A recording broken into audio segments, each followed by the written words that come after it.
I remember you guys told me that you didn't really know what to get for your chipotle bowls, and I'm just gonna show you what I get on my chipotle bowls. So yeah, so I'm about to get white rice and then black beans, tomato sauce, fresh tomato sauce, and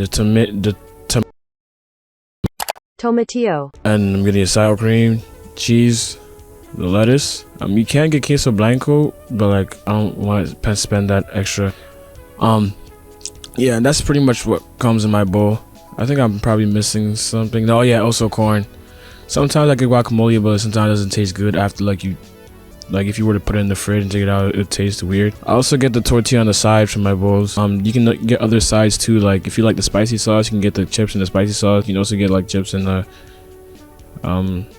queso blanco. That one is pretty good. I don't know why they don't have nacho cheese, but then again, this isn't Taco Bell, so yeah, the meat I usually get is steak. You can get chicken too.